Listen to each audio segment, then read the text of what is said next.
ખત્રીનો ખ સુરતી હેમાલીમાં રથયાત્રા વિશે આજે વાતો કરીશું. શું તમે જાણો છો કે આપણા જગન્નાથપુરીમાં ભગવાનના જે સ્વરૂપના આપણે દર્શન કરીએ છીએ તે રાધા રાણીની કૃપાથી પ્રગટ થયો છે. એક વખત દ્વારિકામાં કૃષ્ણ ભગવાન સૂતેલા હતા. સપનામાં રાધા રાધા પુકારી રહ્યા હતા અને આ રાધા નામ સાંભળીને માતા રૂકમણી અને બીજી બધી રાણીઓને રાધા વિશે જાણવાની ઉત્સુકતા જાગી. તો દ્વારિકામાં વ્રજની આ કન્યા રાધા વિશે કોને ખબર હોઈ શકે એવું વિચારીને એ લોકો બલરામની મમ્મી રોહિણી પાસે ગયા.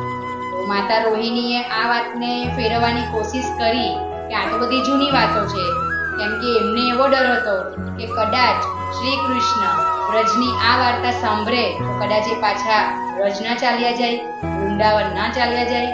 પણ બહુ આગ્રહ કરવાથી માતા રોહિણી કથા સંભળાવવા રાજી થયા. માતા રોહિણીએ દેવી સુભદ્રાને દરવાજાની બહાર પહેરો લગાવવાનું કહ્યું. શ્રી કૃષ્ણ અને બલરામને ત્યાં ના આવવા માટે રોકવાનું કહ્યું. જેવું માતા રોહિણીએ કથા સંભળાવવાનું ચાલુ કર્યું તેવા જ શ્રી કૃષ્ણ અને બલરામ ત્યાં આવી ગયા. દેવી સુભદ્રાએ પોતાના ભાઈઓને રોક્યા, પણ માતાનો અવાજ રૂમની બહાર આવી રહ્યો હતો અને વૃંદાવનની મધુર કથાઓ સાંભળીને ત્રણેય ભાઈ બહેન સ્તબ્ધ થઈ ગયા. તેમના અંગો પ્રેમના રસથી જાણે ભરાઈ ગયા. ત્રણેયની આંખો ખુલ્લી રહી ગઈ અને આ સ્વરૂપમાં નારદ મુનિએ તેમના દર્શન કર્યા.